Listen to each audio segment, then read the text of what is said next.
Africa unrestricted. In the vast dry savanna of northern Ghana, a farmer prepares his land before the rains arrive. This ritual is as old as his memory, a craft passed down from his father, and his father's father before him.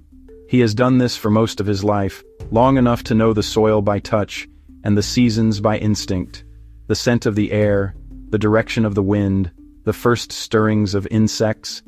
These are his calendar. He knows when the clouds are early and when they are late, when to plant maize and when to wait another week for the sorghum. This intimate knowledge, this deep connection to the earth, has always been his greatest asset, the foundation of his family's survival. But today, that wisdom feels insufficient. His certainty ends where the farm meets the road. What he does not know, and what he cannot predict, is how much fertilizer will cost this season, or if the new, improved seeds will even be available at the local market. He wonders whether the transport to get his goods to the city will be affordable, or if the price he gets for his harvest will cover the debt he takes on before the first seed goes into the ground. These are not questions of ecology, but of economics. They are the variables that now hold more power over his future than the rain clouds he watches so carefully. That uncertainty is new. It did not come from the land, and it did not come from the farmer. It came from the system around him. Africa Unrestricted. Episode 2. Food Sovereignty. Today's episode is about food sovereignty, not as a slogan or an aspiration, but as a set of decisions that determine whether farmers plan with confidence or operate in permanent risk. It is about how food systems were designed, how they quietly became tools of dependence, and how they can be rebuilt to serve stability instead of vulnerability. Who decides when food becomes scarce? The concept of food sovereignty, the right of people to healthy and culturally appropriate food, begins with a simple question that is rarely asked directly. When food becomes scarce, who decides what happens next? Who gets to eat, and at what price? In many African countries, the answer to that question has shifted. That critical decision is no longer made by the farmers who till the soil, the local markets that pulse with community life, or even by national governments acting with complete autonomy. Instead, it is increasingly shaped by complex global supply chains, volatile input prices for fertilizer and seed, and immense financial pressures that originate thousands of miles away, in boardrooms and on trading floors far outside the field where the food is actually grown. This transfer of power wasn't a single event, but a slow, creeping change. That distance matters profoundly, because food is never just nutrition. Food is social stability. Food is economic policy. The price of a bag of maize or a loaf of bread directly influences a country's inflation rate, the level of trust citizens have in their leaders, and the maintenance of public order. It's the invisible thread connecting the dinner table to the halls of government. When a system is dependent on external factors like international shipping costs or currency exchange rates, it becomes fragile. A disruption in a port halfway across the world can mean empty shelves in a local neighborhood. When food systems are resilient and locally controlled, societies can absorb shocks.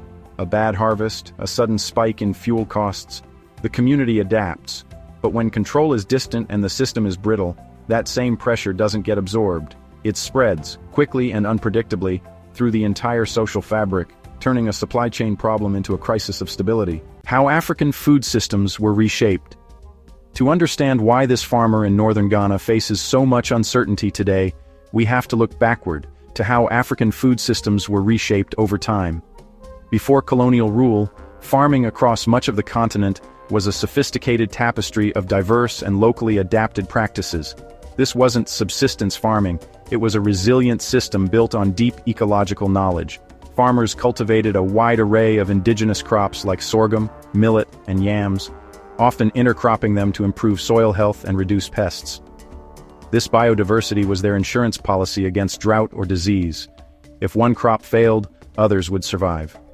Central to this was the tradition of seed saving, a sacred practice where communities selected and preserved the best seeds from each harvest. This ensured that the next generation of crops was perfectly suited to local conditions, maintaining food sovereignty and genetic heritage. Colonial agriculture fundamentally disrupted that balance. The new economic logic wasn't about local resilience, but about extracting resources for external markets.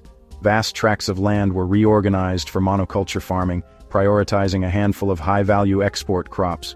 Cocoa in Ghana, ground nuts in Senegal, cotton in Mali, and coffee in Ethiopia were not just encouraged, They were systematically protected and expanded through infrastructure and policy. This new system introduced taxes payable only in colonial currency, forcing farmers into cash crop production to meet their obligations. As a result, the intricate, diverse local food systems were neglected and allowed to weaken, creating a dependency that had never existed before. The focus shifted from feeding communities to supplying factories thousands of miles away. After independence, many new African nations inherited these deeply entrenched structures. The institutional architecture, the marketing boards, the research funding, the transport links, was all designed to serve the export sector. This legacy created a two-tiered agricultural system. Export agriculture remained organized, well-funded, and politically supported. Meanwhile, the production of food for domestic consumption stayed fragmented, under-resourced, and largely invisible to policymakers. This structural imbalance is not an accident of history, it is a direct consequence of choices made decades ago. It explains why a continent with vast agricultural potential still struggles with food insecurity, and why the farmer in Ghana is caught in a system that wasn't built for him. The rise of input dependence. Over time, a second layer of dependence was added, one that would prove even more destabilizing. Modern agriculture came to rely on imported fertilizer, commercial seeds, fuel, and machinery. Across much of Africa, these inputs are priced in foreign currency and exposed to global shocks.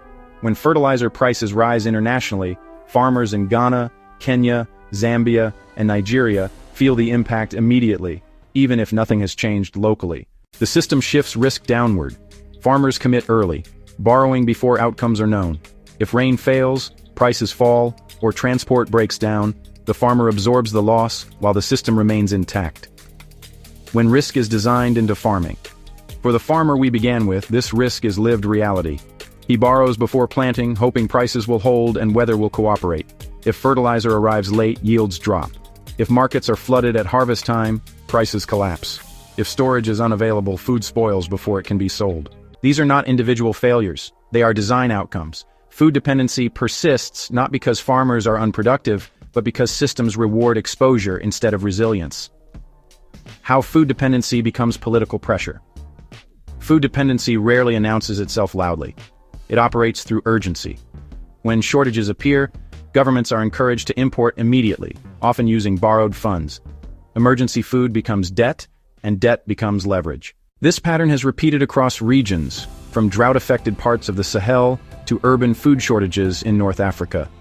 Each crisis is treated as isolated, while the structure that produces repeated emergencies is left untouched. Food becomes the pressure point through which financial and political concessions are negotiated. A pause to share the work. Before we continue, a quick pause. If you've stayed with this video so far, it means this topic matters to you. Whether you're watching from Accra, Dakar, Nairobi, Gaborone, Johannesburg, or the diaspora, this conversation only grows if more people hear it. If you want to support the work, liking the video helps, sharing it helps even more, and subscribing helps us keep doing this consistently. Even doing one of those makes a real difference. Alright, back to the video. Why producing more food is not enough. The common response to food insecurity is to focus on production. More land, higher yields, and larger harvests are treated as the solution. Production matters, but it is not the leverage point. Without control over inputs, storage, and movement, higher production often increases volatility, prices collapse after harvests, waste rises, and farmers remain exposed. The real leverage points sit upstream and downstream of the field, where real control actually lives. Upstream control means seed access, fertilizer production, and predictable pricing. Downstream control means storage, transport, and regional trade coordination. When these systems are weak, farmers operate in uncertainty regardless of effort. When they are strong, production stabilizes naturally. Control over these mechanisms determines whether food systems bend under stress or break entirely. The practical path to food sovereignty. Food sovereignty begins with decisions that rarely make headlines. Buffer stocks that stabilize prices. Input pricing that allows farmers to plan seasons rather than gamble. Storage infrastructure that turns surplus into security instead of waste. Some African countries already show parts of this approach. Morocco invested heavily in fertilizer production. Ethiopia aligned agriculture with state planning and infrastructure. Botswana treated food and livestock systems as institutional responsibilities rather than political slogans. A concrete example of solutions in practice. Vertical integration in sugar across West Africa, an execution play, not a slogan. Upstream, acreage grower partnerships locked in cane and raw sugar supply. Agronomy, irrigation, inputs reduced yield variance. Contract synchronized harvesters and transport. Cane moved predictably into the system, cutting exposure to spot prices. Processing ran near continuous. Boilers, evaporators, centrifuges, built for scale and stability, smoothing weekly output. Energy planning, maintenance windows, quality labs tightened variance. Consistent granulation and cleanliness kept buyers confident. Downstream, packaging lines, palletizing, warehouses created buffer stock. Branded bags shipped on schedule instead of guesswork. Company fleets, port terminals, routing software narrowed delivery windows, reducing idle time and stockouts for wholesalers and retailers. Results were practical. Steadier pricing, fewer shocks, bakeries and beverage plants planning shifts with confidence, and steadier jobs across the chain. The lesson isn't celebration, it's structure. Own bottlenecks, inputs, processing, storage, logistics. Price predictability beats headline yields. Move food regionally before exporting. Execution compounds across the chain. This is what sovereignty looks like when implemented. Exactly the kind of system choices we've outlined across seeds, storage, and trade. None are perfect, but each reduced exposure. Building regional food systems. First, a serious food sovereignty strategy unfolds in stages. In the immediate term, input access must be stabilized so farmers know costs before planting. In the medium term, seed systems, storage, and logistics must be rebuilt locally and regionally. In the long term, regional food trade must take priority, allowing food to move from surplus to shortage areas within Africa before leaving the continent. If food can cross oceans, it can cross borders. Why resistance always appears. Resistance to food sovereignty often arrives wrapped in technical language. Market efficiency concerns, subsidy warnings, and trade compliance arguments are raised as obstacles. But every powerful country protects its food systems. Quietly, consistently, without apology. Hunger destabilizes societies faster than inflation ever could. Food sovereignty is not radical. It is normal governance taken seriously. Returning to the farmer. Return to the farmer in northern Ghana. He prepares his land again, but this time the system around him works differently. Fertilizer prices are known before planting. Seeds are available locally. Storage exists after harvest, and markets are coordinated rather than flooded. He still works hard. Farming is never easy, but he no longer farms blind. That difference is everything. Execution is the difference. Africa does not lack land, farmers, or knowledge. What it lacks is coordinated execution. Food sovereignty is not a dream or a slogan. It is administration done well, and administration done well is power. Thanks for staying. If this sparked something, pass it on to one person who values execution over slogans. Add your country's examples and bottlenecks we should tackle next. Awaken African consciousness through systems that work. Subscribe.